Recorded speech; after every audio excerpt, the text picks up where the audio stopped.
Good morning, everybody, and welcome to another brand new episode of Mornings with the Outlaw. I am the Outlaw, John Rocha, here live from the Outlaw Nation studios in Beverly Hills, California, and I'm joined going forward, and as always, I'll say it for now, going forward, the lovely Alex Shashek there in the middle of the country. How are you doing, Alex? I'm fantastic. How are you, John? I'm good. It's a Friday. We made it through another week. What is a Friday? What is a week? What is a weekend? I don't know anymore with the self-isolation, self-quarantining. But yes, this is my life. But I'm excited to talk about all the stuff we're talking about today. How about you? I cannot wait to dive into some of these stories. There's like a lot of, like we were saying earlier, a lot of new news earlier, especially in the past specific 24 hours. So I'm going to really dive into it for sure.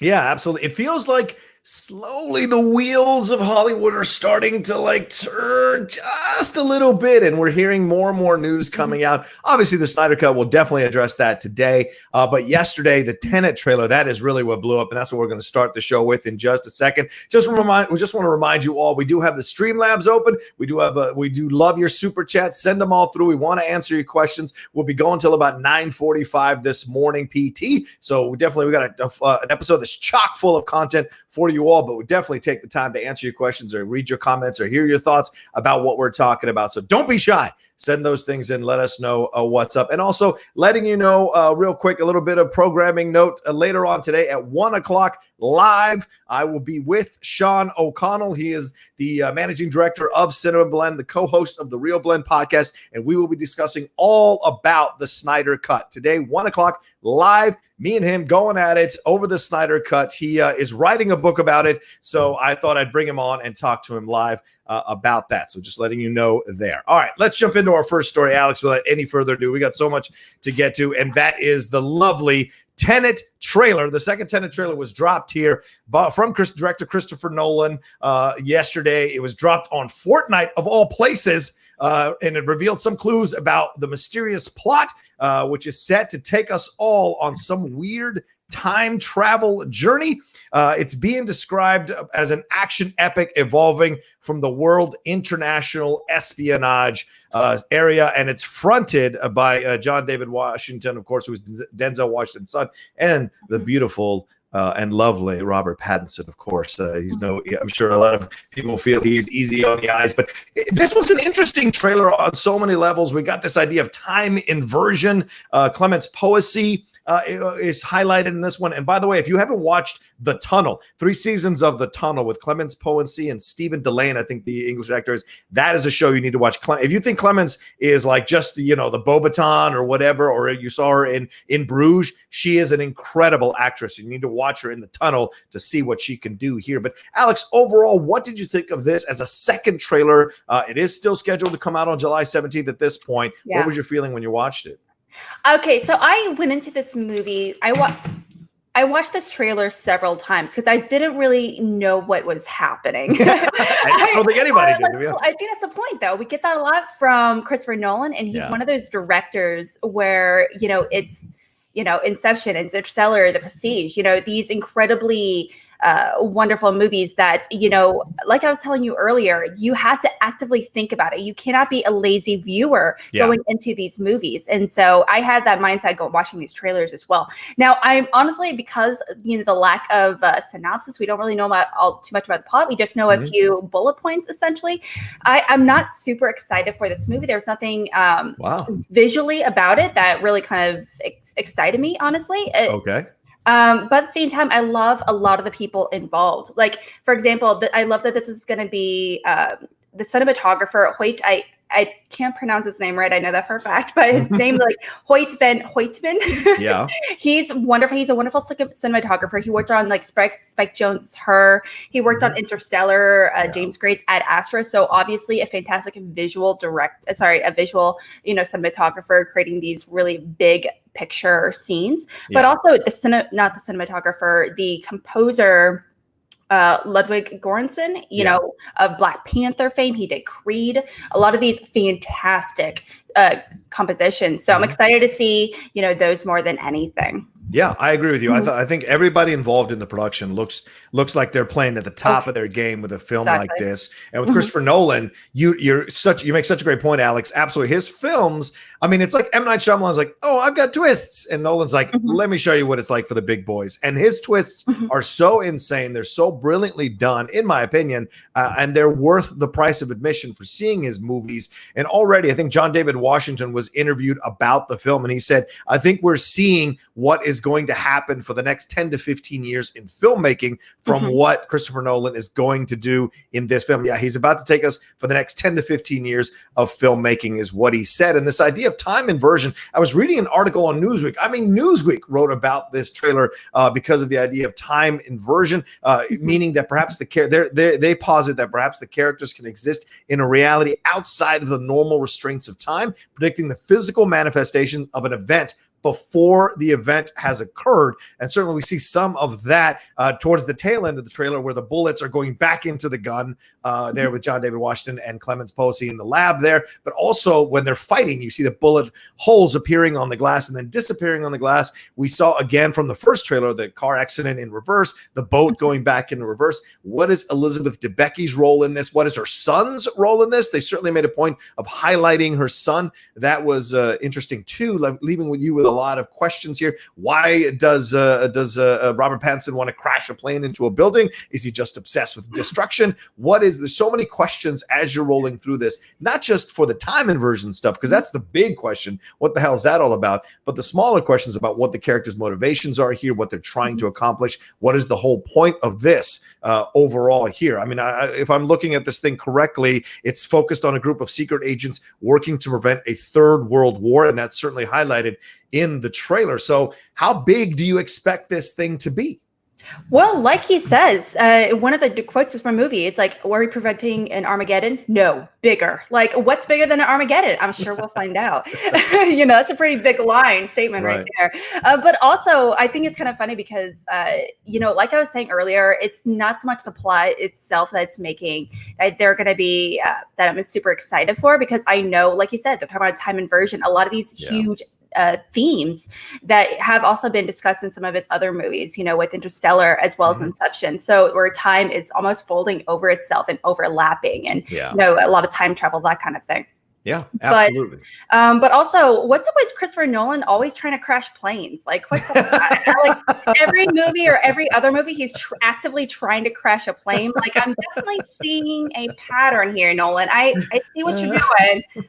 And maybe he just likes big explosions, but still, it was just kind of funny where he's kind of where that's been, I know, a discussion online. Like almost every movie he's done, there's some kind of plane explosion. And this movie, he's like saying it like front and center. Robert Pattinson's character is saying, he's like, "Oh, me, I just, it's a little dramatic, That's a great point. It's like the lens flares with JJ or the pigeons with John Woo. There's always these things that characterize a particular director's film. Certainly with this, you could argue that with plane crashing and Christopher Nolan. But the great thing about Nolan's films are they're about larger concepts. They feel like they're drawn on a huge landscape, but the story itself is always the genesis, the foundation is always a smaller story, right? Yes. With Prestige, it's about this, this guy trying to be successful at, being a magician, right? With Inception, what's that? Having the best trick, constantly trying to out trick each other. Exactly. Something simple and petty is that I want to get the best trick, blah, blah, blah. With Inception, the idea of I want to go and pull this guy out and get some money. With Interstellar, it's like, I just want to communicate. I want to save the earth, but I want to be able to communicate with my daughter one more time that I love her. This is smaller stuff that you go through. And then this feels big again, but it's more about, I think John David Washington is going to be our eyes and ears in the movie, because he is constantly shown in multiple scenes that he has no idea what is happening. So we are going along with him to find out what this is all about. And certainly the scene in the it looks like the Hollywood Bowl or some kind of a symphony place where these thugs are running through people who are passed out. That looks incredible. So I'm excited for this trailer. I actually don't want to know what the hell it's about until I walk in the theater, if there's a theater, or at some point get access to it and watch it and discover it on my own what's happening, because I'm excited about what he's going to do. And the thing is, though, and Alex, this is something, once you pull this, I mean, he's getting grander and grander. At some point, he's going to have to maybe regress to a smaller story like Memento again, because this is just, I don't know how much bigger you can go. Like you said, what's bigger than Armageddon? Is Galaxy-ageddon something? I don't know. Is Universe-ageddon something? I don't know. What's bigger than Armageddon? It's a good question you're asking. Yeah, it's he's a director that loves its themes. But also like I was mentioning earlier, this is a director that is very purposeful with every line he writes, essentially, as he is also one of the co-writers with this movie as well. And it's, every single one of his movie is not only every line is very purposeful, but at the same time, every single visual is planned there for a reason. Now, not to say with all directors, obviously directors, they plan everything out, but at the same time, there's versus like with Pulp Fiction, like we discussed the other day, where there's a lot of randomness and it's very purposefully random and it's supposed to be like here and there. But this movie, you have to pay attention to every single thing. So you got to go into it and knowing that you got to be ready to go. So you gotta probably drink that Red Bull, no naps, no bathroom breaks. You gotta be in it to win it for this. Gotta be ready. It's a very great point. Another thing to think about here, which I enjoyed, was seeing two things that stood out for me.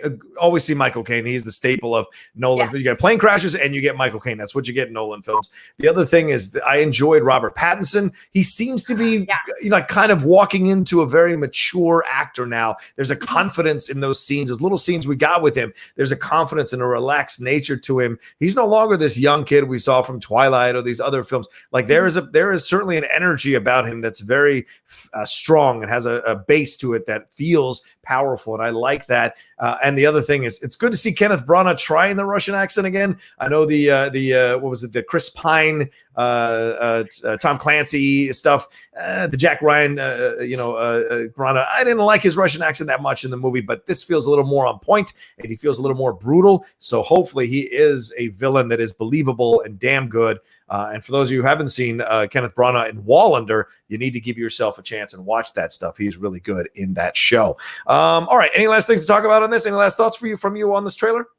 Just reconfirming everything you said about Pattinson. He's definitely transitioning where he has been low-key known for doing a lot of more indie roles, a lot of these weird characters. And that's something he's like, I don't need the money. I'm good on Twilight. Twilight's giving me all the royalty checks I need. I'm good to go. So I'm definitely going to take my time, have fun, really hone in my craft with a lot of these indie roles and really get have fun with it. But now he's getting a lot more comfortable with that process. It feels like he's getting a lot more comfortable with his craft. It was actually after he was cast in this movie. It was only a few weeks later where people were starting to put him on the list to be Batman. So I wouldn't be surprised if there was a correlation to him being cast in this movie to him getting that audition for Batman. So because not like I mentioned, there's a lot of big people in Hollywood. They talk to each other. It's a very small community. So a lot of people are talking to me like, this he's got the it factor again. So he has something to really prove to us. And so let's give him a shot with Batman. So I'm excited to see how that turns out. I agree.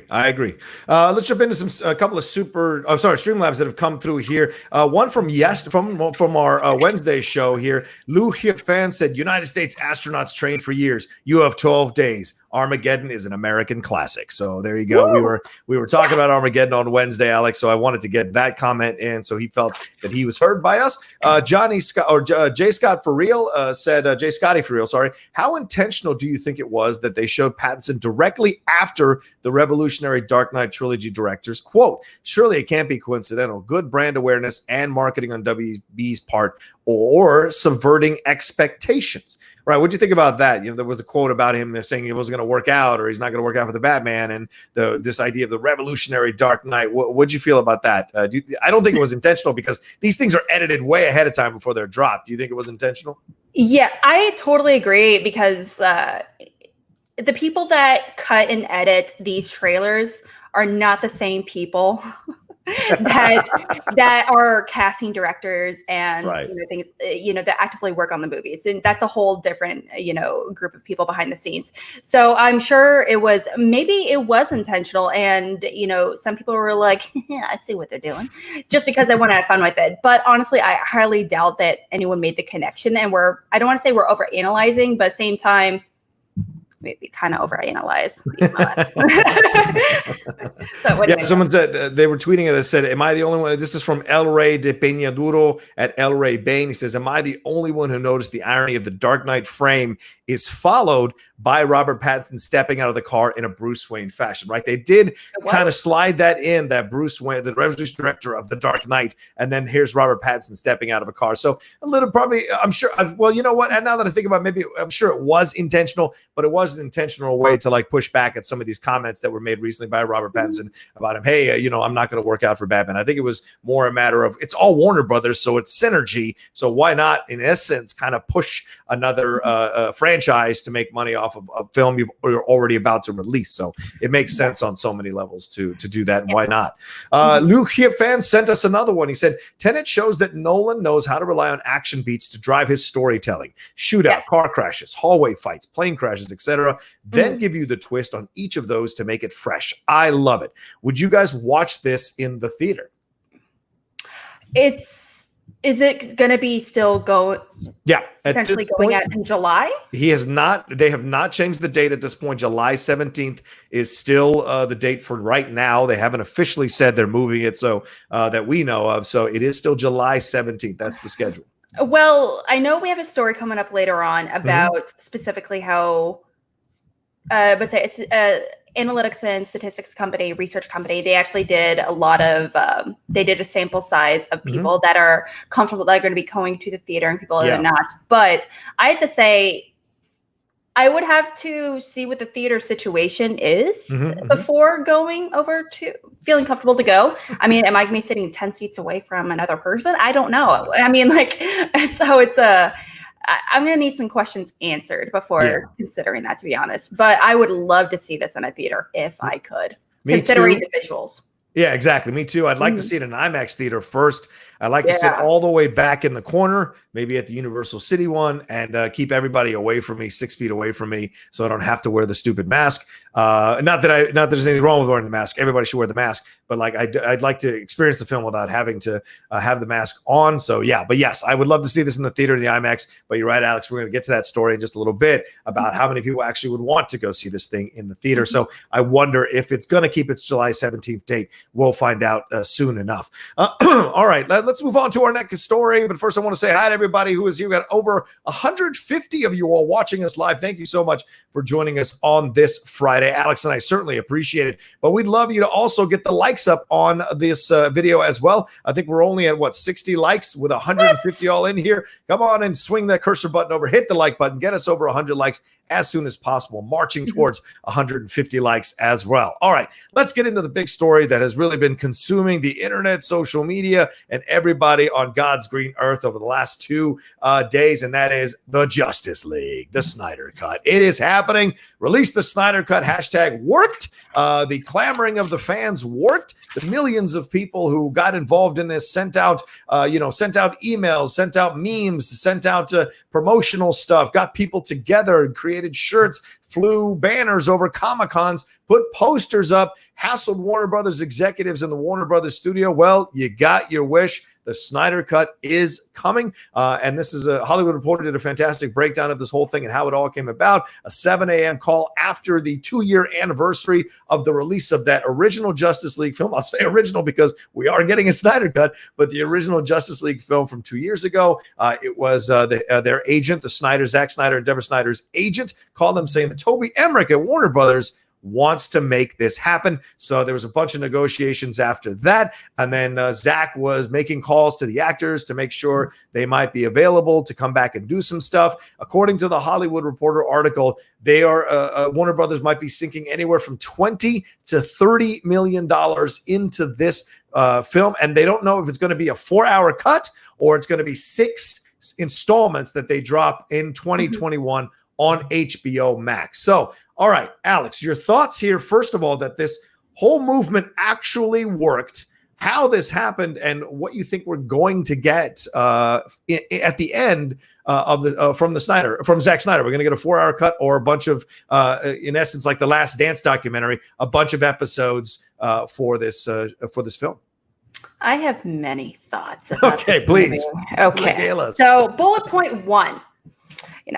Just kidding. Okay, so this is movie. What I really enjoy about it is that this whole process is that the studios, they listen to the fans, and they actually listen, and they're like, you know what, you wanted it, we got so much demand, and you're right, we're gonna put it out there, on HBO Max, and HBO Max is taking a huge risk doing this now. But this is also the first time that this has happened, as far as I can remember. Yeah, there's a lot of different versions of look at, Blade Runner. There's 10 different cuts of that movie, and, they all sell pretty well.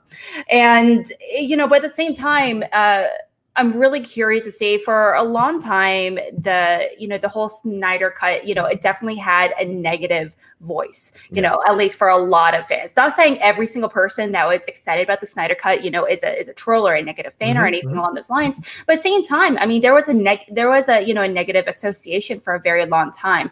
And so, actually it being confirmed and reaffirmed by, people, some of the stars, like Jason Momoa, Ben Affleck, Gal Gadot, they're actually getting a lot of this confirmation, and they're like, you know what, you asked for it this consistently, that aggressively. Yeah. Let's see what happens. And so I'm really excited to see what HBO Max, they decide to do with this movie. Yeah. They're investing a lot of money into this project. And so it's going to be, I'm sure a lot of studios are going to make note of this whole situation and see how it really reacts. Because, I sure as heck wasn't going to get HBO Max, but I will want to get it just for this project. Yeah. That's for sure. But like you said, they're going to be investing a lot of money back into it. Now, they are not going to be going and making any more, doing filling anymore or anything. That'd be ridiculous. But at the same time, I know, like I said, that's 20 to 30 million that they're reinvesting in post-production stuff. So they're going to bring back editors. They're going to bring back a lot of people, visual effects people, to really recut and finish like a quarter of the movie, essentially, supposedly like a quarter of the movie, in order to, at least for what they already filmed in, so they can really expand it to its fullest potential.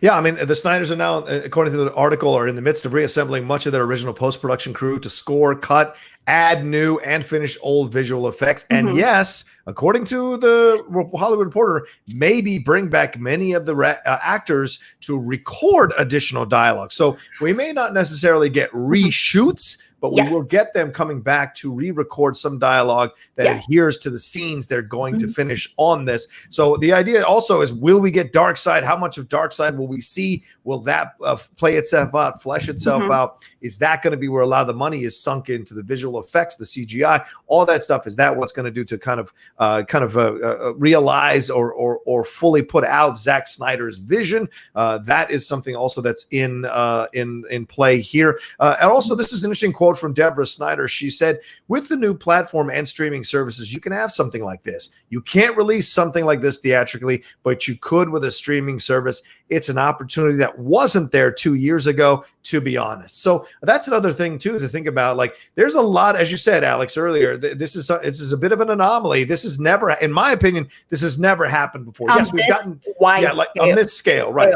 So, right, exactly. We've gotten director's cuts. We've gotten, directors coming back in. Watch Zack Snyder. Watchmen has 3 separate cuts. You've got, as you said, Blade Runner with 5 cuts. Certainly, there've been Exodus, Gods and Kings, or Alexander got 30 cuts. So there's all kinds of directors that come back in and do their cuts of movies, and it's fine. It's a fun little thing for the fans. But most of the time, there are films that have been successful, and never are they films that were necessarily, how can you say this, Frankenstein films, right? Only maybe Superman 2 is the rarity, but even that was released to Blu-ray. It wasn't released on a streaming service with that many people to watch it. And I think that's the point with Deborah Snyder here, is she's adding, this probably wouldn't have happened if it wasn't for the HBO Max streaming service, or the advent of streaming services becoming such powerful players here in the Hollywood landscape, and for viewers themselves, going to these streaming services and signing up them in such large numbers. There's no way we'd be having this situation. Even Zach himself said, I thought it'd be a documentary we'd do 20 years from now. And I had no idea keeping the footage was going to pay dividends the way it did. And a lot of these production houses, Alex, they also kept the assets. So maybe this has been going on for quite some time. Quietly, Zach said, hey, keep everything just in case down the road. I kept a master copy on a hard drive, probably the most precious hard drive walking or around Hollywood right now. And now they're going to put it all together. Do you think now, if this comes out and it's not good, Alex, or it's not as good as people were expecting? Because remember, BVS, in my opinion, is a piece of crap, and I don't like the Ultimate Edition either. I like Man of Steel, though. I love it to pieces, but BVS did nothing for me. But there are people like our friend Mark Riley who likes BVS and champions BVS. Are we going to get a BVS, or are we going to get a Man of Steel? And we'll be, if we're unsatisfied by it, what does that do? Well, that's something I'm really kind of curious to see. Again, I feel like a lot of studios are really going to watch and see how fans react to this whole project. Now, one of the big reasons why this is being put out now is because Zack Snyder is coming back. Yeah.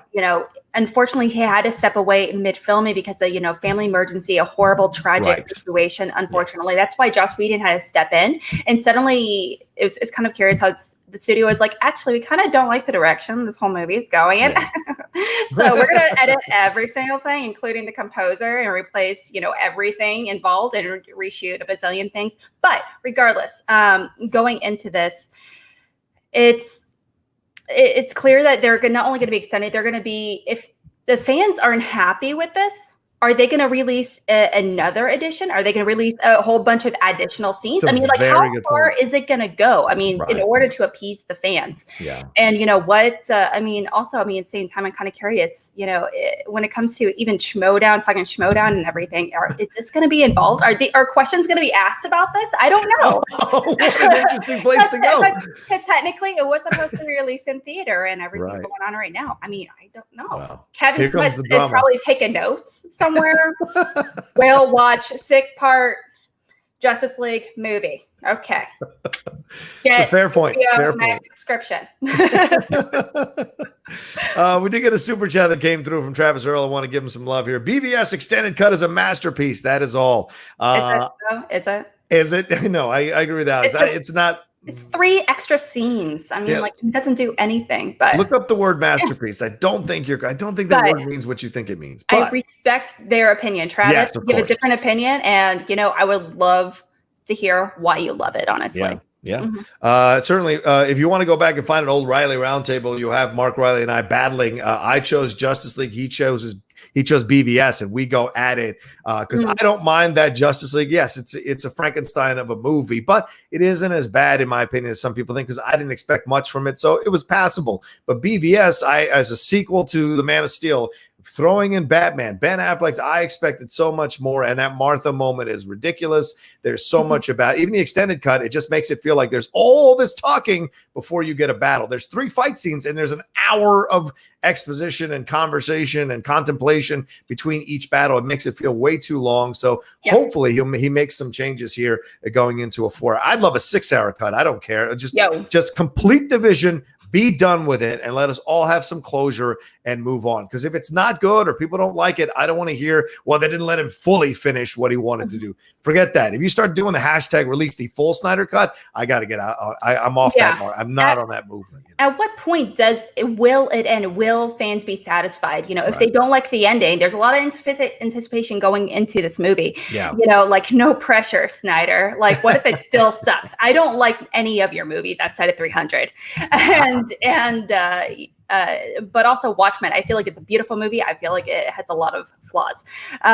But regardless, I am excited for it to come back and, whatever version we would get, but also the way celebrities are really kind of backing it up. I'm really kind of curious to see how that, like, Ben Affleck, he's been very vocal about it, how he said, I loved being a part of BVS, but being a part of Justice League was like rough. Yeah. And he talked about behind the scenes things. So I'm really kind of curious to see, obviously the energy in the room was very different. And so, the directorial process. So I'm kind of curious to see, how their opinions are going to change regarding this movies as well.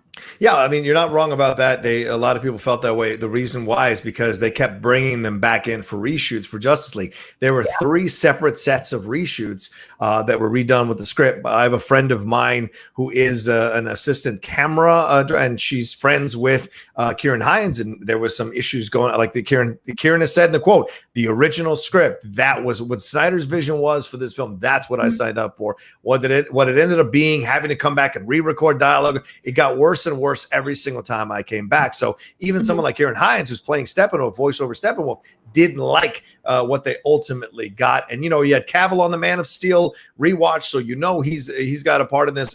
Ben Affleck retweeted the Justice League thing. So everybody's on board with this from that side of things. And maybe, just maybe, this could, as an indirect result, bring Ray Fisher back into the main DCEU going forward, and we'll get that Cyborg movie. My question is, what do we do with Ezra Miller, who's obviously having some PR issues recently with that attack on that young lady that he had there in England, I think it was.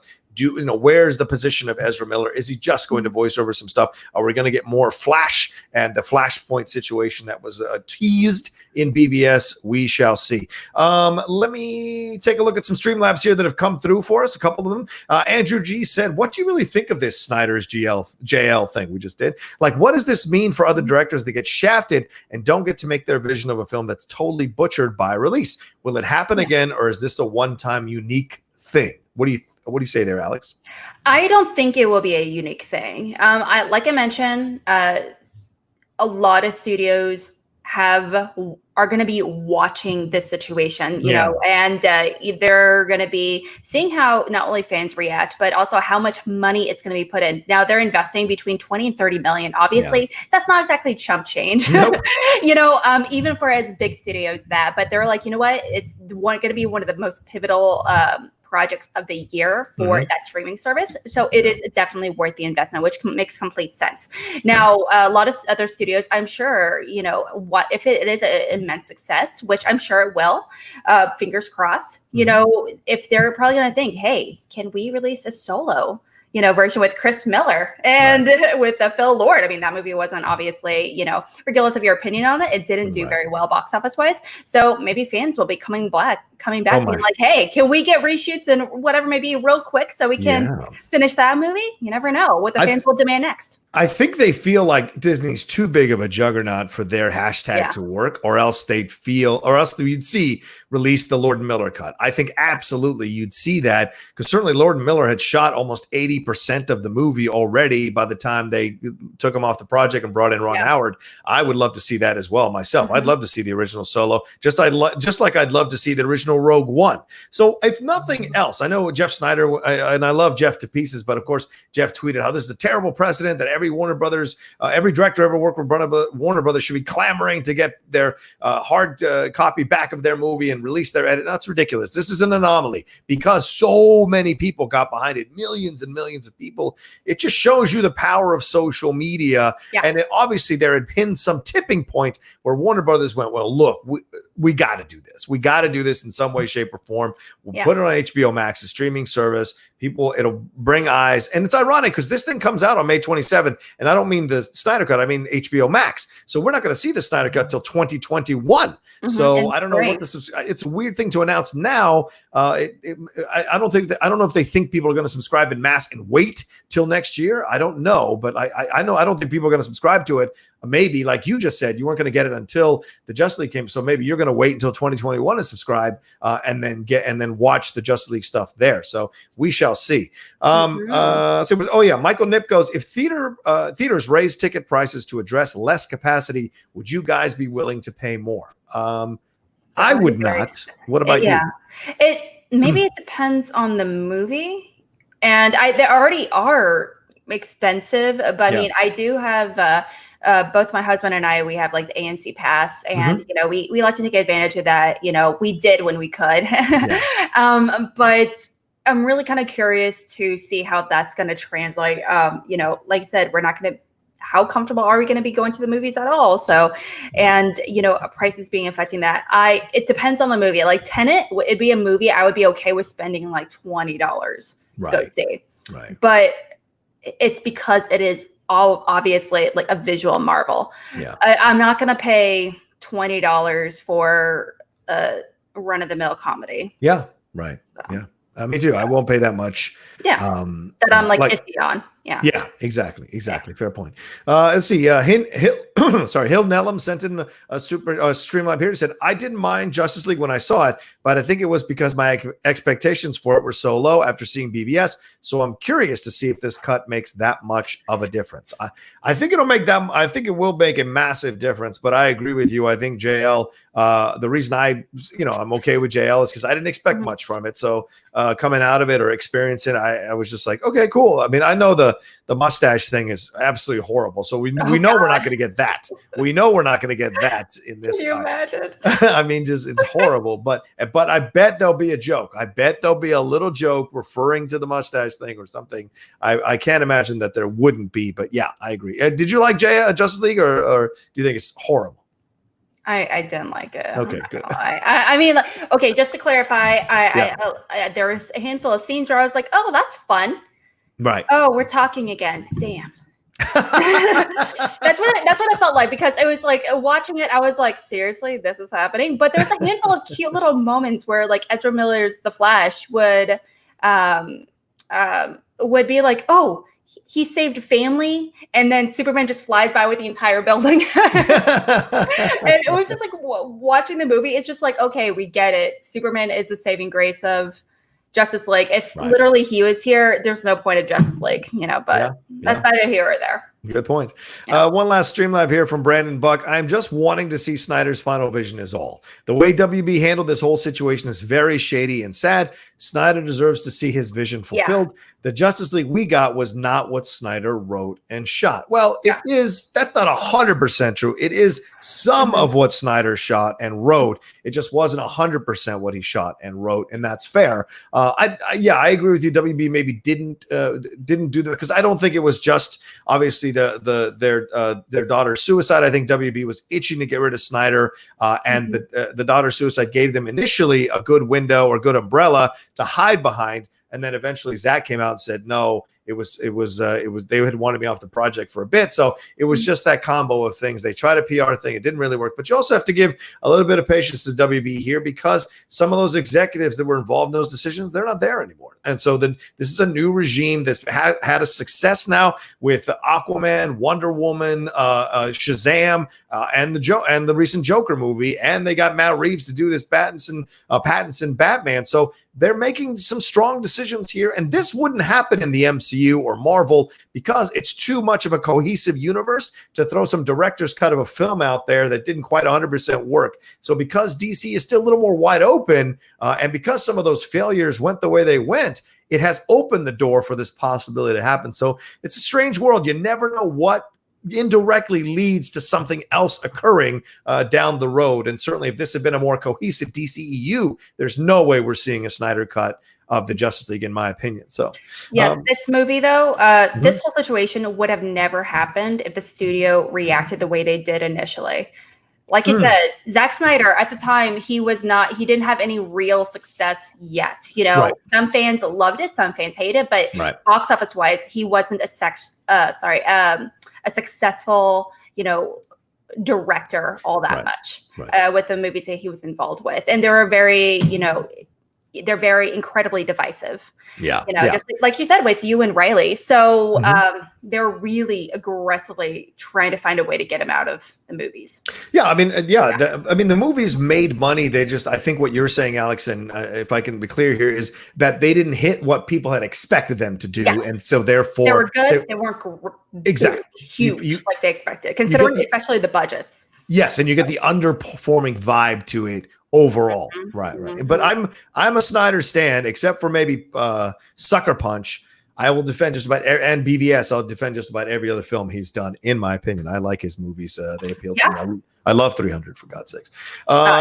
We just did it on the Cinephiles. All right. That's all the Streamlabs and the Super Chat. So let's move on to our next topic here on the rundown, and that is S.J. Clarkson. S.J. Clarkson, she is stepping in here with Sony to direct their first female-led superhero film. From what we're seeing in a number of articles from Deadline and Variety and other places, she's a veteran TV director who has signed on to develop the first female-centric movie from Sony's catalog of Marvel characters. The rumor is that she is doing a version of Madam Web. For some of you who don't know, Madam Web is depicted as an elderly woman with myasthenia gravis, which is a long-term neuromuscular disease that leads to varying degrees of skeletal muscle weakness. So she was connected to a life support system that looked like a spider web.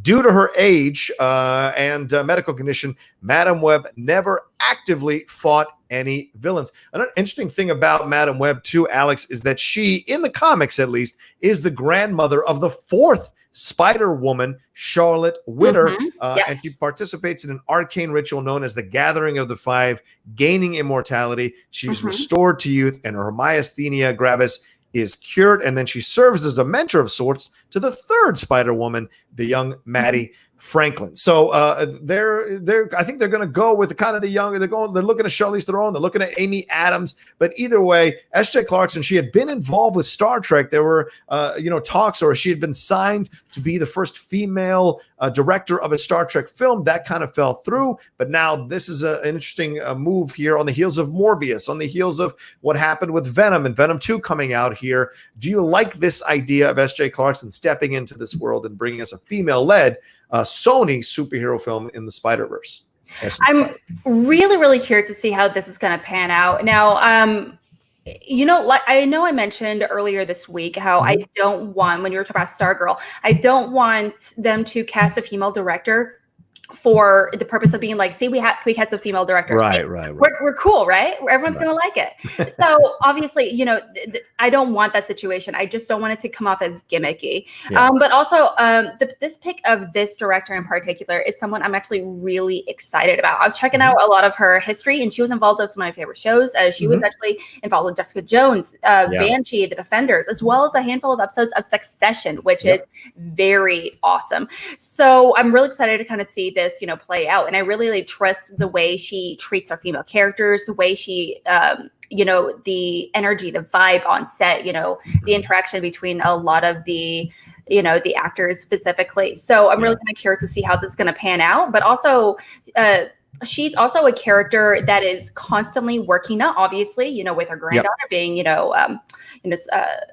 being Spider-Woman, but also she works pretty directly, very regularly with Spider-Man. So I wonder if we might get a cameo here or there, with a Tom Holland potentially, or maybe get some kind of involvement with Venom down the road. Yeah, I mean, I like you said, she's got a great track record on the TV side of things, doing a lot of the great shows that we enjoy and delivering some of the best episodes of those shows that we enjoy. So this is a leap into a superhero situation. What's her transition going to be like? Certainly, she was ready to take on another franchise in Star Trek. So certainly, she doesn't have a fear of stepping into a franchise situation and creating something there. Madam Web is an interesting choice to go with because a lot of people don't know her. She's not really one of those names. When you hear Spider-Man, she's not one of the first villains that leaps to mind. In fact, it takes you quite a deep dive to even think about Madam Web, to be honest. She's not even that like a villain per se. She's more like an anti-hero. She's more like an anti-hero, similar to how Catwoman is a hero. Yes. She does what she can see the future. She is a medium. She's going to do what she wants. She's not going to have this little teeny bopper tell her what to do in Spider-Man. Nobody got time for that. She's in Tenet, from what I understand. But yeah, she's a time traveler. She's in the future. But yeah, I mean, I was surprised that this wasn't a Spider-Gwen live action movie. I think that would have been a great announcement because of S.J. Clarkson. She's a young female director. So, having that vibe, casting a young actress to play Spider-Gwen. But I guess they're waiting to see how Spider-Verse 2 comes out. Then eventually we'll get that live action Spider-Gwen. There's no reason not to have a live action Spider-Gwen. I think she is one of these characters that was created recently that just took the world by storm. Young girls are dressing up like her, and dudes love the Spider-Gwen character. So I think it's a smart move eventually to put this thing in motion. But yeah, you start in this place. So this is all connected because obviously, look, you've got Morbius, you've got Venom, you've got Carnage coming in Venom 2.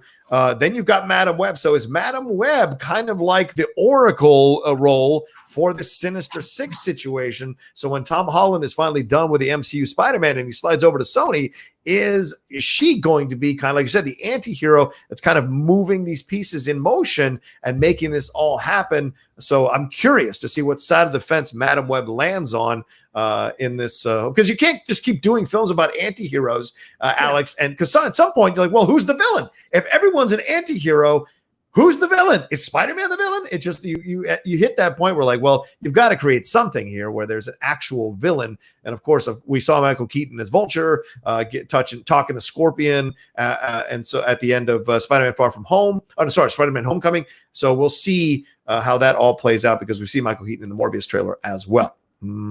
Just saying, but no villain thinks they're a bad guy. I mean, True. honestly, from his point of view, I'm like, you know what? Tony Stark is a weenie. I don't like Tony Stark watching, I think it was Homecoming or whatever it might be.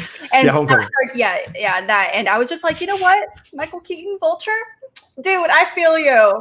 I feel you. You redeem yourself, you figure it out, that entrepreneurship, I respect that. At the same time, I'm like, wait, you're a criminal, so I shouldn't like you. But at the same time, I do. So, but anyway, but I am kind of curious to see how this is going through. But, even Vader didn't think he was a bad guy either. So that's the way it goes.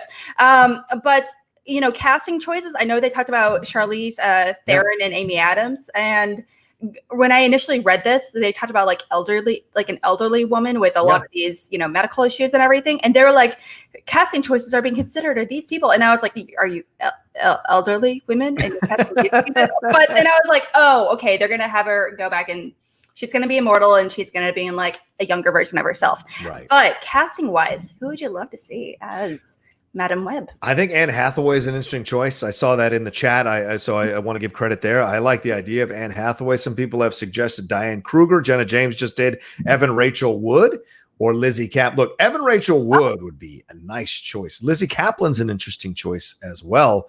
I'm not the biggest Diane Kruger fan, so I don't know if I would necessarily be in that camp. But some of the suggestions from the fans I've really enjoyed. It just depends. Like, are you going to have the Madam Web, who's an elderly lady who then ages down once they fix her condition, her neuromuscular weakness condition, so that she becomes like a young lady? If that's or a younger lady, that's a situation that I'd have to see further, more from the filmmaker, from S.J. Clarkson, from the studio, what their synopsis of it is, and then I can have a better idea who should be cast in this character. Because I mean, Madam Web is she rarely gets into fights or battles. She, like you said, she's more about the brain stuff. So it's going to be a lot of inaction, not action necessarily, physical action. So I'll be curious to see what they end up doing with that storyline wise. And then at that point, I'll tell you who I want in that role. I totally agree. Going into some of these, like some of the casting decisions, again, I was very perplexed. But when they said that she's going to be immortal, she's going to be younger, I still pictured someone like just a little bit older. Some of my guesses were Naomi Watts, Ashley Judd, or Catherine Zeta-Jones, who has been very vocal about how wanting to be involved in a superhero movie for quite some time. Because I know even Michael Douglas, he said, "Hey, my wife, can she play? Can she be the Wasp? Can she? Hello." And but those were kind of my picks. I kind of viewed her as still being as kind of maternal mentor trainer kind of role still. And sometimes I feel like that can be very kind of difficult to kind of translate if you're casting someone that's like 32. Right. If Cate Blanchett wasn't already in the MCU, Cate Blanchett would be an interesting choice. But watch it be Meryl Streep. Watch out. Watch it be Meryl Streep. They'll put Meryl Streep. I feel like they're too big for these roles. What? Really? You think they're too big for these roles? No, okay. The reason I say that, not so much too big, it's just like, it's like you were saying about like if Brad Pitt was casually in The Mandalorian, it would take me out of the movie. If Meryl Streep was cast in an MCU movie, I would be like, Meryl Streep, not this character. It would take me out of that experience. So that's why, the Avengers, everyone talked about how they were cast so well. At the times, they were nobodies, except for Scarlett Johansson, of course. I mean, no one really knew who Chris Evans was. No one really knew who Tom Hiddleston was. And so that's why, and same for everyone else, so they can really mold them into what they want to be. And I say some of these as somewhat, much more established actors, like we mentioned, because they are older, they have been away from Hollywood for a little bit. So I feel like kind of reintroducing them, after a while would definitely be, you can mold them a little bit better. Someone said Judi Dench to Charlize would work. He starts at Judi Dench and she becomes Charlize. Well, first of all, there's a 1 foot difference in height between the two ladies, but okay, sure. Special effects, man. Special effects. If Face Off can work, that can work, I guess. All right. So we'll see. We're excited either way. S.J. Clarkson's a fantastic director, and so we'll see if this one pans out. I don't want to get too excited because obviously the Star Trek one fell through, so hopefully this doesn't fall through. They actually see this thing to fruition, and we see what she can do with a theatrical work there. All right, one last story before we hit a little bit of a mini break here, and that has to do with the theaters, as Alex was mentioning earlier on in the show. This article here that came out from Variety, they highlighted this survey that was done by the Analytics Performance Research Company in partnership with the Full Circle Research Company. They surveyed roughly 1,000 people in mid-May about their desire to go back to movie theaters and what would make them be hesitant to go back or want to go back. According to the question of whether respondents would rather see a first-run feature as a digital rental at home or in a movie theater if both were available today, 70% said they are more likely to watch from their couch, while just 13% say they are more likely to watch at a local cinema, with 17% being not sure. That is not good numbers. Jed Pearsall here of the research facility, he said, his quote was, just as the country begins to open up, there has been a swing toward increasing caution, with a majority of Americans clearly saying, quote, not yet when it comes to attending large public events. 52% of respondents say they will attend fewer large public events, which is up from 44% in March. And then this month, 60% of respondents say that the idea of attending a big public event is, quote, will be scary for me for a long time. And one last thing here, that they took a look at what they want to see. News for movie theaters, they say, is scarcely any better. 37% of respondents say they plan to attend less often, which is up from 28% in March, and 10% say they may never go again, which is up from 6% in March. And they would like to see comedies if they go back. Comedy is the number one genre they want to see, followed by drama. And in third is superhero movies. And in fourth is horror. So a lot to take in here, Alex. What is your reaction to all of this when you hear it? I am not surprised in the slightest. Okay. I am, like I mentioned, I am one of those people where as much as I would really love to see Tenet in the theater, I don't know how comfortable I would be at that time, because, I trust, the theaters are going to take the necessary precautions, but at the same time, I don't know if I trust a lot of the people right now. I was talking to Lucas just the other day, and he said he was washing his hand as he was leaving the grocery store, and someone be like, this is all a conspiracy, right? Blah, blah, blah. And he was telling him to take off his mask and, things like that. So I don't want to I'm sure, I doubt it, but who knows? Maybe a few of those people that are, that think this is all a conspiracy or whatever it may be there in droves, or maybe not, or maybe there's enough of them. And it's just I don't want to be in that kind of environment, even if it is something I really actively want to do. Now, I am not surprised in the slightest, but I am really curious to see if a lot more movies are going to be doing really large scale DVD releases, or much more large scale, VOD kind of situations. Right. Not just something like Trolls 2, which is obviously, a big time animated family film, which is guaranteed, definitely much more guaranteed to have a solid win. But if we're going to get more movies what's going to be the first, Black Widow movie, or, of that scale to go on to video on demand? That is what I'm excited to see. Yeah, I agree. And I think this is troubling, but this is how we work in our lives. Oh, sorry about that. Let's got a little bit of a call here. But that's how we work in our lives, is that once we accept a situation for the large part, for the large majority, once they accept the situation, they adapt and improvise. As humans, we're very, you'd be surprised. We are very malleable as human beings. Once you explain what our conditions are in, or our living conditions are in, then we adjust to the living conditions. We may not like it. We may get in fights and we may bristle at it, but we can adjust. And it seems like people are like, well, actually, I can stay home and watch these movies. Yeah. As I've been saying on a number of movie talks for years now, TV prices have gone down. Sound system prices have gone down. The quality of TVs has really increased.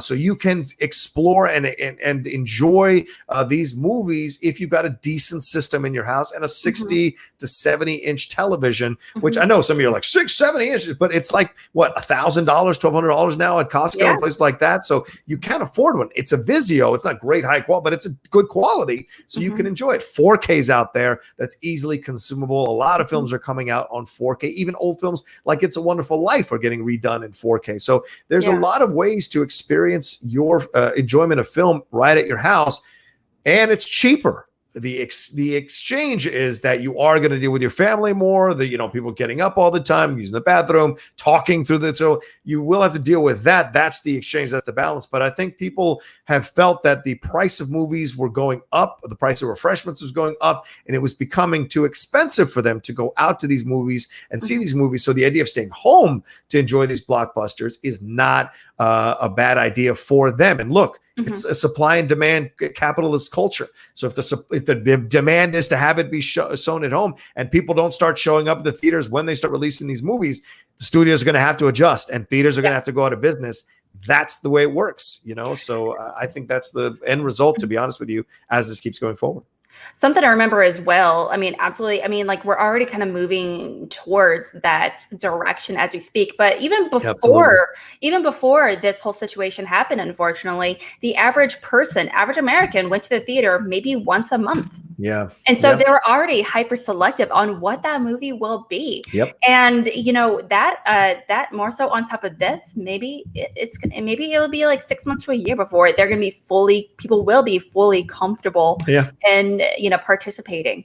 And the entire theater going experiences. Not to mention, a majority of these theaters, in order to make money, it's through concessions. If we're wearing masks, or in theory, or a lot of us are wearing masks, that's going to really cut that down. And theaters aren't making it that much. Especially indie theaters, aren't making all that much money to begin with. But on top of that, they can't buy drinks, they can't buy the popcorn, all that good stuff. So that's going to make it that much more difficult for when we try to push past this. Yeah, agreed. I like this comment here from MK Songbird. If theaters sell concessions when theaters open, that means people won't be wearing masks inside the theater. So pass. That's fair. Yeah. That's fair. And how many people do you trust? I mean, because when you're eating the popcorn, the last thing you're going to do is take a bite, put the mask back on, watch the movie, then put your hand back in, put it down. Yeah. You're going to keep the mouth open and put food in your mouth. So that's a fair point, actually. So MK Songbird, really appreciate you chiming in. Is that how it works? Eating food? Put it in your mouth? I'm just saying. We like to be. I had no idea. I've been putting my ears this whole time. Wow.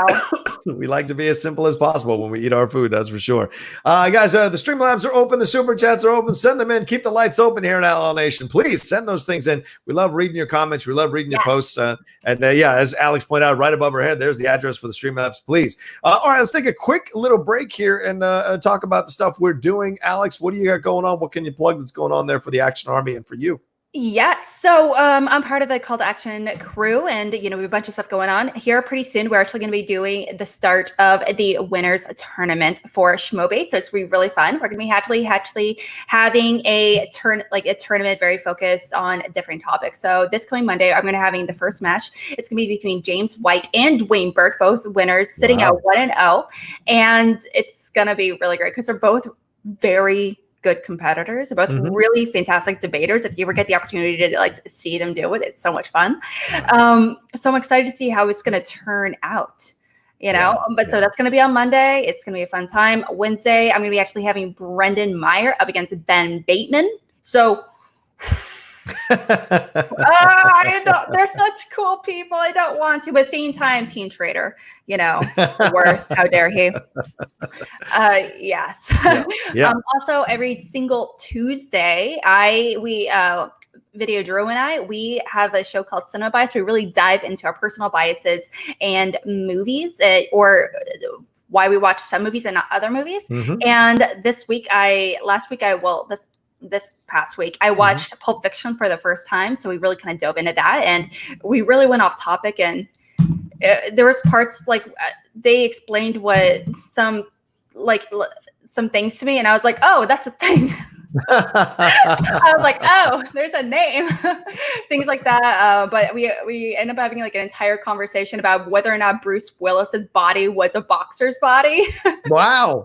Well, he's at the tail end of his career, so it is a boxer's body. Well, watching it, to me, like, I grew up with a bunch of athletes and everything, and so watching it, I'm like, that's not a boxer's body. But Drew's like, no, he's totally a boxer's body, and I'm like, no, have you seen it? And I feel we're just completely objectifying his upper body, and I'm like, I feel bad.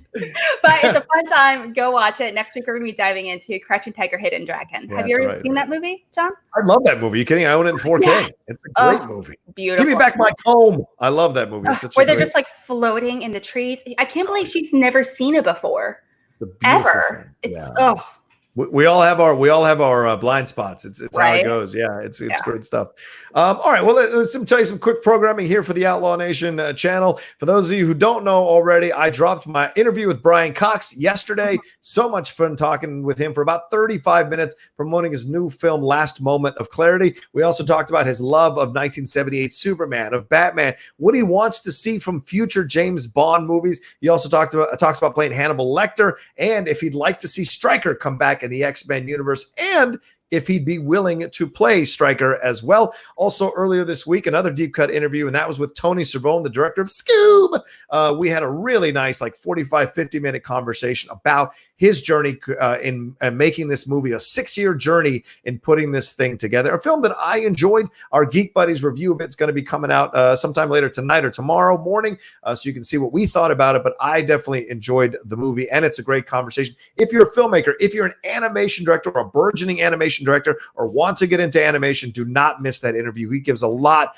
of information about what's going on there. And then later on today, as I mentioned, I'm going to be live with Sean O'Connell at 1 p.m. talking about the Justice League. He is writing a book about the release, the Snyder Cut movement. He's been working on it for quite some time, so he's very kind to take about an hour and a half to come in and chat with me live. We'll be answering your questions, your Streamlabs, your Super Chats. All of it will be available. And trust me, you don't want to miss this particular situation. And one last thing, if you haven't listened to Robert Meyer Burnett and I's 2.5-hour Outlaw Nation show, you got to get on it. We talk about so many things, Star Wars, Star Trek. We talk about his approach to story, how he gets his access to scripts. He talks about the fact that there are 4K versions of the original series trilogy out there for people to get their hands on. We also answer a bunch of questions from people who come in live. And then Robert and I get to finally have some closure about the Collider Heroes situation when we couldn't invite Robert to be a part of the last episode that we did after John Schnepp had passed away. And then, of course, we get into our remembrances of the King Sweaty himself on that show. So that's exciting. That's an exciting situation for you all to enjoy on the Outlaw Nation channel. All right, enough branding. Let's move on to our next story here, Alex. And remember, the Streamlabs and Super Chats are up, so send those things in. We'll answer them as we go along. And our next story is one that's I'm personally excited about, and that's Esai Morales stepping in for Nicholas Hoult here on Mission Impossible 7. You rarely see the Latino replace the white actor. It's usually in reverse. In fact, as I'm making my way through House of Cards right now, I'm in season 3, and they replaced Benito Martinez with some random generic white dude, and I was really unhappy about it. Of course, it was because Benito went and had a full-time gig over at ABC for American Crime, but I was still unhappy about it because it happens too often in Hollywood. So it's nice to see it going in reverse, where a legendary Latino actor like Esai Morales replaces Nicholas Hoult as the villain in Mission Impossible 7. At this point, Nicholas Hoult, because of scheduling conflict, because of course coronavirus pushed Mission Impossible 7 and Mission Impossible 8 down the road. He is actually about to start shooting the second season of that great show, Catherine the Great show. It's called The Great, on Hulu, so he couldn't maintain the schedule there to play the villain in Mission Impossible 7. Now, well, Alex, what's your exposure to Esai Morales? Do you like him? Do you like this idea of him stepping in as the villain? Do you see him as a villain that could go toe-to-toe with Tom Cruise? First of all, can we just take a moment to celebrate how beautiful Isai is? I just want to, what's up, boy? Hello. Nicholas Hoult, I think he's fantastic. I did binge watch The Great, you know, when it was released earlier this week, and I think it's wonderful. I think he did fantastic. You know, what he could have done as, you know, the villain, the Omega to Ethan Hunt's Alpha would have been really cool. But, you know, at the end of the day, you know, we've kind of seen before, he's a younger guy, you know, don't get me wrong. I mean, it's just like, we've kind of had that already, but we have not seen someone like Isai, someone with his kind of history. He's really fantastic. He's no stranger to doing a lot of really, not only really physical roles. I mean, he's Deathstroke on Titans. Yeah. I mean, and not to mention, I mean, like, you can't forget one of his major roles, obviously, in Bamba, but he's also like he was a series regular in How to Get Away with Murder. He's fantastic in Ozark. And so he's really great with playing these kind of, you don't know what's going to happen. About him. Is he a good guy? Is he a bad guy? We can't tell. And so I'm really excited to see how that's going to play out in this movie, because again, hello, because he's so really cool. You can't read him. And, you know, I'm excited to see what they're going to really make his villain be all about. Yeah. I'm excited too, because look, we're entering into what? From 1985 to 2020. How many years is that? Like 35 years or something like that. Crazy. So you're going into essentially your fourth decade of work. Isai, and Isai is still doing it. People forget Tom Cruise was doing Taps and Risky Business and The Outsiders. Isai Morales was doing Bad Boys, the original Bad Boys with Sean Penn, which is an interesting 80s film to go back and revisit. 1984. 1984. He was in La Bamba. So he had done these things back then. So Isai has he was in NYPD Blue, which I enjoyed, one of my favorite TV shows ever. So he has, you know, consistently been working, consistently done his thing. And so now these two veterans who came into the business essentially around the same time as young actors, going at each other in a Mission Impossible, big franchise film. For me as a Latino, this makes me so effing happy, and I love it because I've always been a fan of Isai. He is a very big reason why La Bamba works, and he does a great job, as you said, Alex, with these interesting characters. You don't know which side of the fence they're on. They're grizzled characters now lately, because he's got kind of come into his own as an older man. So he's got a grizzled approach to stuff, and he's got that voice of his that can underplay scenes, underplay moments, and it makes you question which side of the fence he's really on throughout. So this will be fun to see him as, and I bet he'll be a very chill villain, a very relaxed villain, kind of like how Philip Seymour Hoffman was in Mission Impossible 3. So that's going to be exciting to see from him as well, I think. I'm really hoping that they're okay, so, you know, we've had villains in the Mission Impossible franchise that are like that are like they're geniuses. You know, they're heads of these huge crime conglomerates and everything. I'm hoping that, you know, character-wise, they're not just because they go in, because I know a lot of people are returning. Obviously, Ving Rhames, Simon Pegg, as well as Rebecca Ferguson and Vanessa Kirby. Okay, I hear you. But also, I'm so excited for that. Me too. Oh, I loved them so much in the last one. Okay, but also I'm really kind of curious to see what kind of direction they're going to go in. Now they went from late 20s, early 30s white guy to a man that's much more established and much more confident. And he, like you said, he's he's a very prevalent Latino man. You know, when it comes to film and television, that a lot of people recognize for sure. So I'm really kind of curious to see what they're going to do, if they're going to change anything character-wise. Like, I would hate for them to be like, well, he's Latino, let's put him ahead of a cartel or something. I would hate for them to be like, well, let's go to the stereotypical obvious, you know. So, you know, I would really kind of love to see them kind of change it, and or if they're going to stick to, if they're going to rewrite the script or the villain's role at all because of the casting choice. Which happens a lot. Yeah, absolutely. We'll see. I got a couple of super chats that came in here. Larry Leese, he sent in and said, Rocha, hope all is well. Hope you received the gift I sent you. Any thoughts on Tenet trailer with no release date? Well, Larry, it is still supposed to be being released on July 17th, so there is a release date. They haven't officially moved it just yet. And if you want to hear what we think about the Tenet trailer, go back and listen to the first 15 minutes of the show where we do talk about it and give our thoughts. So thanks so much for stopping in, my man. Always good to see you. And I did get your gift. Thank you to everybody who is watching, who sent me stuff off my Amazon wish list. Look, I had a really hard time putting it up. I don't like to ask people for stuff. But a lot of my patrons were pushing me to put it up. Some of the fellow fans, like Winston was a fellow people in the sphere. Winston, Emma, they put stuff up and they told me, just put it up. The fans want to give back. So it's been very kind to receive the number of gifts that I received. So thank you so much for you. And for those of you who want to know where my wish list is, it's on the Patreon there. It's one of the posts on the Patreon if you're part of the Patreon, so you can see stuff there. Larry Lisa also said Morales was great in Criminal Minds. Yes, he was. Yes, Isaiah was actually great in Criminal Minds. Solid. And Tim Sims stopping in. What's up, Tim? Hope everyone's doing well. Honestly, if Nolan and WB are not delaying Tenet, then they're taking a dangerous risk if audiences are willing to come or the outbreak worsens. Yeah, probably. But Nolan, I know, is the kind of person who is very clear about how he wants his films to be consumed. So he's been pushing to maintain the release date. My friend is a general manager over at the ArcLight Cinemas here in Hollywood, and she has told me that he has come in numerous times to watch his films before they actually get released in the ArcLight Cinema, and he'll watch them in multiple cinemas to see how they play in that particular cinema, like the cinema number 4, cinema number 6, the Cinerama Dome. He likes to inspect it all before he officially approves it. So a bit of a micromanager. So we'll see if he maintains this release date and what the reaction is. What do you think? Do you think he's taking a terrible risk here, or do you think cooler heads will prevail down the road?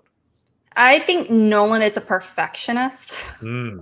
And I'm sure, okay, so if the studio gets the okay from him, I think, okay, so Tenet is definitely going to make money. Yeah. I mean, like we were saying earlier, that's like one of the few movies where I'm like, I honestly, I would definitely risk going to the theater because it's Tenet. That's a movie I feel like I need to see in theater. Right. I'm not going to watch a regular neighborhood comedy movie to go to the theater for that. But this movie, I feel like I need to see in theater. And as a result, I feel like I'm sure a lot of people are going to feel the same way. And so it's really kind of depends on, I feel like he's a reliable director. People are going to go guaranteed see. Right. And so the studios are okay with his movie being like the risk move date wise. Be like, okay, well, if we're going to start off with a movie, might as well be the movie that we can guarantee is going to make money to a certain degree, and see what happens. Essentially, it's a fair point. Absolutely a fair point. Yeah. Holy crap! I don't believe this is happening. I've got to take a moment. This is the first time ever I've seen this damn gentleman in my show. Well, if it isn't the king of growl. Over there, William Bibbiani. I finally got you to watch one of my shows, Bibbs. So there you go. Dang, you folks get up early. That's right, Bibbs. The world keeps moving, son. No one can sleep in till 10 o'clock anymore. The world is moving. So thank you so much for stopping in, Bibbs. So many people saying hi to you in the chat, my man. And of course, go and watch Bibbs' video. Bibbs, you can't, it just, Bibbs doesn't have a match coming up. He doesn't have anything going on, but I'll be damned if Bibbs is not going to do a video. If everyone else is going to do a video, Bibbs loves doing that stuff. So he has released a 7-minute video making fun of Brandon Hanna. So if you haven't watched Bibbs' video, go watch it. Everyone's dropping videos. I'll probably drop one with a puppet. So that's probably what I'm going to do. Like 2 stick figures of the Outlaw grain, blah, blah, blah, blah, blah, blah, blah, blah, blah, blah, blah, blah, and something like that. Because I think it's ridiculous how many people drop videos. But shout out to Bibbs. Go and watch his video and tell him what you think of it there. So I bet you do. Oh my gosh. Bibbs made me, okay, I remember, I think it was Bibbs, if it was you or Whitney on the show, but you guys were talking about like potential. You guys were talking about potential hosts for the Oscars. And a lot of people were talking about, Robert Downey Jr. Or something like that. And they convinced me that the Muppets would be the best host for the Oscars. And ever since then, I can't get it out of my head. And I'm like, that needs to happen. Miss Piggy presenting like best hair and makeup, please. Yeah, I could work. Absolutely. Trying to take the Oscar for best actress, from like Kate Blanchett or something. Can we make that happen? Kearney, presenting best original song. And he's like, it's not Over the Rainbow, but at the same time, this is a great song. I mean, so they're trying everything else with the Oscars. Why not? Why not? We'll see. Make it happen. Make it happen. Make it happen. All right, guys, we got 2 more stories before you have to wrap up to send you into SCN Live this morning at 10 a.m. Let's keep going. And the next one is these 2 gentlemen are back together again. Peter Dinklage and Jason Momoa coming back, of course, from Game of Thrones. You both know them, or you know them both, rather, from the Game of Thrones and numerous other projects. Legendary has closed a deal for Max Barbacow to direct this Good, Bad, and the Undead film, which is an adaptation, it's an original idea by Mark Swift and Damian Shannon. They're in talks, these two, to star in the Legendary project, which is being described as Midnight Run in a Bram Stoker world, and further described, let me read this real quick. Dinklage would play Van Helsing, the last in a long line of vampire hunters who has an uneasy partnership with a vampire played by Momoa, who has taken a vow never to kill again. Together, they run a scam from town to town where Van Helsing pretends to vanquish the vampire for money, but when a massive bounty is put on the vampire's head, everything in this dangerous world full of monsters and magic is now after them. Barbacow, the director, is coming off the Andy Samberg, Christine Milioti film Palm Springs, which set the Sundance Film Festival acquisition record of $22 million by Neon and Hulu. By the way, shout out to Neon. If you're not watching Neon as an up-and-coming studio, you need to watch Neon stuff. They are incredible, and they select really good films to put under their brand. He also, the filmmaker, he's from Santa Barbara. He wrote and directed the dark comedy The Duke, which premiered at Tribeca, and the autobiographical documentary Mommy, I'm a Bastard. So you hear this, kind of story, and it had the Good, Bad, and the Undead. The storyline, basically, the good, the bad, and the ugly. Blondie, the Clint Eastwood character, saving Eli Wallach, bringing him into towns that he is wanted by, collecting the reward money, and then, of course, shooting the rope before he gets hung, and he rides away on the horse. So maybe the same kind of situation here. So not really an original idea, certainly maybe an adaptation, but to put it in the world of Van Helsing and vampires, very interesting as well. What do you think, Alex? One, this is inspired casting. I mean, true. Very true. I mean, Isai was beautiful, but Momoa, and Dinklage, it's fantastic. They're so charismatic. They're so much fun, and I can't wait to see more of them on screen. They don't get enough action and roles, and and people, not enough people talk about them. And some people talk about hiring them as more like a. They're not hired. A lot of them are hired for these very small roles, and I feel like they should be talked about more as leading men. Not for these like little cameos and everything here and there. Okay, now it is supposed to be in the tone of like maybe a very dark comedy in light of Midnight Run, and which is fantastic. I love that idea, but also this is not the first time we've kind of had this kind of fairy tale kind of, not sci-fi, but fantasy driven, similar plot like this. I mean, I hate to remind you, but there was a movie with Matt Dillon and Heath Ledger called The Brothers Grimm with the exact same plot. And it's not only with vampires, but it was like focused on the fantasy elements with like fairy tales and everything, and that movie bombed so hard. It did. It's a Terry Gilliam film. It's really, really rough. But so this movie, I feel like, I'm sure in order to make it success, it's going to be a very tight film. They're not exactly expensive actors right now, from what I've been told. So I'm sure this can be a very tight film, maybe 50 or 60 million. And they're really going to invest a lot of money in the special effects and everything to really make it stand out. So that makes me excited. If it was a huge movie, like $200 million of budget, I'd be like, oh, shoot. Right. But make it tight, small. I agree with you to an extent, because you've got yourself. Well, I don't know about Momoa's quote since Aquaman hit $1 billion, but I don't think there are people clamoring to cast Momoa in a million things because he's not really considered this an incredible actor, right? He's certainly good for the Aquaman stuff. He's done some stuff like I can't remember the 2 shows he did on IFC. I think they were pretty. They're not well-known shows, and they're not well-known shows. So that C is not getting a second season apparently. Right? Yeah, C's not getting a second. C was rough to watch. That was not a good show. I did not like 2 episodes in. I was like, I'm done.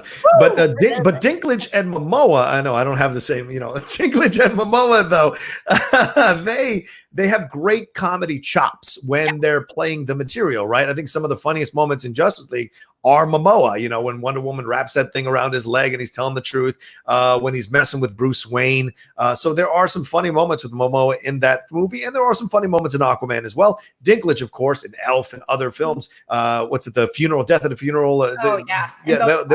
There's funny stuff going on for him. So this could be a very funny film, and hopefully it's well done by Barbacao here as the director. That will be interesting to see how he makes them all work together, and I hope this project comes off. I mean, Legendary likes doing these sci-fi, fantasy, otherworld type films, so putting both these guys together with Barbacao could lead to a fantastic film that we can enjoy that's kind of off the beaten path of this kind of stuff. But Alex brings up a great point. Grimm's Fairy Tales, that did not do well. The Grimm brothers, whatever they're called, the Brothers Grimm, it did not do well. So, I mean, is there a market for this? And I think that's why you cast these two guys, because people just have a natural affinity for them, and they have charm, and people like to watch these guys do well in these films. So we'll see going forward. Hey, guys, click that like button. I haven't been pushing it too hard. We're almost at 150 likes.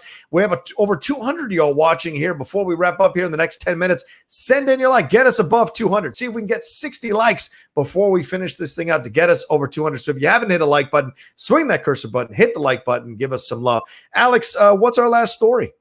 Okay, so it's a little graphic novel. It's actually coming into theaters. So it's very soon. It's actually coming into theaters on July 10th on Netflix. Huge. Okay, it's called The Old Guard. The Old Guard trailer was just released just the other day, and it stars Charlize Theron and a bunch of other actors that are not super well known. But Charlize Theron is going into this in the major role. She is actually her and a group of mercenaries. They're almost in like a covert team of immortal mercenaries that somehow have the ability to heal very, very quickly, and they somehow save huge populations of people throughout time. And there's it's kind of a joke saying that what century is it that will determine if we're good guys or bad guys. And somehow as mercenaries they're discovered, and whether it's whether it's the government, whether it's some kind of crime syndicate or conglomerate or whatever it may be, they're trying to find them, and they're trying to weaponize them, and and they say, hey, they have the possibility to heal. If we're able to somehow take that DNA and really be able to sell it or whatever it may be, we can make some dope money. So we got to find them in every single way we can. So it's going to be it looks like a really fantastic action adventure movie, really led by the Academy Award winning Charlize Theron. Yeah, absolutely. It's great to see her coming back into kick-ass action roles like she had with Atomic Blonde. By the way, people need to give that film a little more love, and people need to rewatch that film and appreciate what Charlize was able to do, especially that fight scene on the stairs. My God in heaven. I would put that fight scene up against any fight scene in the history of film, including from The Raid. I thought what she did was real and just believable, and what an actual fight scene might feel like in real life if it went that long, what the reaction would be near the end. But The Old Guard is based on the graphic novel series by Greg Rucka and illustrated by Leandro Fernandez. It was for Image Comics and thrown in a covert team of mercenaries. They have a mysterious inability to die, as you mentioned here, Alex. They team they're trapped in an immortality without explanation. Andromachy of Scythia, or Andy, and her comrades ply their trade for those who can find and afford their services. But in the 21st century, immortality is a hard secret to keep. And when you live long enough, you learn that there are many fates worse than death. Just like she says, Matthias Schoenaerts says in the trailer, just because we keep living doesn't mean we stop hurting. And it's nearly impossible to disappear in the world we live in today. Gina Prince Blythewood is directing this film. She did Beyond the Lights, and Rucka, who wrote the screenplay from his own Image Comics line there. And Matthias Schoenaerts and Chiwetel Ejiofor, who we see in the trailer, are in this thing as well. So I like it, Alex. I enjoyed the trailer a lot. I thought it felt cool as opposed to being a standard run-of-the-mill like what she did with Aeon Flux. I think this feels actually pretty damn cool.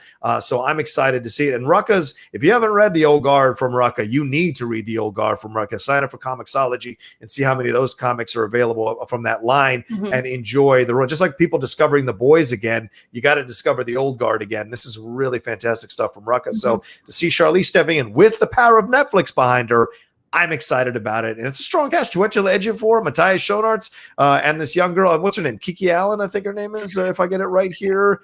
Kiki Lane. Sorry, Kiki Lane. She kind of held her own. Couple of lines. I'm like, but overall, I thought it was good. What did you think when you watched it? Does this make you excited? The trailer make you excited for this one? I was super excited. To me, I loved this trailer more than I loved Black Widow, honestly. But okay, so Alex with the hot takes. Okay. No, I mean, like, I really liked Black Widow. I think it looks really amazing. I can't wait to watch it. I think it's gonna be fantastic. But at the same time, it's a very big story, especially being Black Widow. I kind of wanted it to be a very tight movie, very small movie, very tight situation. Considering she's a spy, she's not like a traditional superhero with superpowers.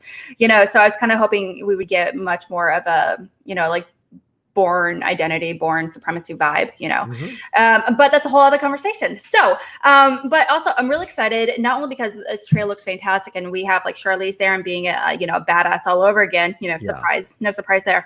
But the director is Gina Prince Bythewood. Like you said, she is, she has a very extensive history of writing a lot of movies. She actually did not only, Beyond the Lights, but she also wrote a handful of, really successful movies like The Secret Life of Bees, Love and Basketball. But also she's starting to, it's very similar to a lot of, writers, screenwriters right now. They're really testing their directing chops. Mm-hmm. And she is actually behind some of the more successful episodes of Cloak and Dagger, as well as Shots Fired. And it's from 2017, a very successful show that, action show from 2017.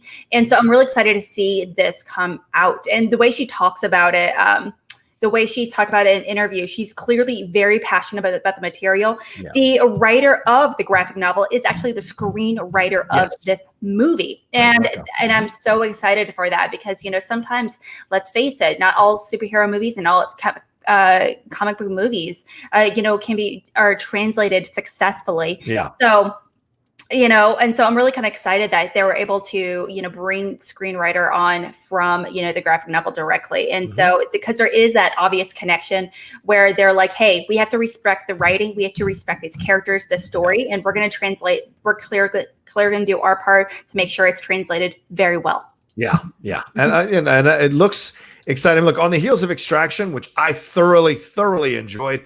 I like the idea of Netflix getting behind more and more of these action films that come out and are good. Like I didn't like the Michael Bay one. I'm a Michael Bay stan. I did not like that Michael Bay one, Six Underground, not that much. But that's the Ryan one. I didn't like that Ryan Reynolds one either. And Triple Frontier I didn't like. So I like that they've maybe turned the corner and figured out what they should be bringing in. So maybe this will be a damn good action movie as well. So I look forward to that. So we'll see. That was the first trailer. So we'll see. It's coming out soon, so I'll definitely have a review of it on the channel. That'll be fun to talk about when it drops here. All right, Alex, we should wrap up here. We're about 3 minutes away from 9:45. So let's thank everybody who joined us here. We're still at 160 some likes. Let's get over 200 maybe in the next 3 minutes if we can. Swing that cursor button, hit that like button. Show us how much you enjoyed the show. Alex, where can people find you and everything you're doing, young lady? You can find me over at the Call to Action podcast, doing a whole bunch of stuff with the Action Army and so much love for all things a schmodown. And you can find me on Twitter trying to make some funnies every once in a while, unsuccessfully. There you go. You can find me at the Rocha Says on Twitter and on Instagram. You get my Twitter above 35,000. Get my Instagram above 20,000. Already, people are starting to reach out and wanting to do some partnerships. So I guess I'm sliding into that influencer territory, whatever the hell that means. But down below is what I really need you to do, and that's subscribe to the Outlaw Nation channel. Get us above 15,000 subscribers as soon as possible, and march us forward to that 20,000 subscriber mark, which is what I really want to attain. And don't forget to patronize all the shows we have on here. We got another Strong Style coming up later on today as well, live, where Aaron Turner and I are going to break down that latest Dark Side of the Ring episode on Owen Hart, which was incredibly heartbreaking. Talk some more news from Becky Lynch. Talk some news from AEW. Don't forget, AEW Double or Nothing is this weekend, the pay-per-view there for wrestling. Aaron Turner was able to be down there in Orlando representing Strong Style and the Outlaw Nation for the media briefing. He was there. We put it up. It is up now on the channel. It's an audio only episode, so you can listen to it on the channel there or on the Outlaw Nation Podcast Network. That's the other thing. Please go and subscribe to the Outlaw Nation Podcast Network. We're averaging about 150 listeners per episode. We'd like to get that above 1,000. So go and subscribe. Even if you're not going to listen, go and subscribe and give it some support there. You can turn off the download function, but you can still subscribe to the Outlaw Nation Podcast to put the numbers up. I would appreciate it personally. All right. Thank you all so much for joining us here on the Mornings with the Outlaw. Alex Shashek, thank you so much. Another great episode with you. Really enjoying our partnership and love what you brought to the table today.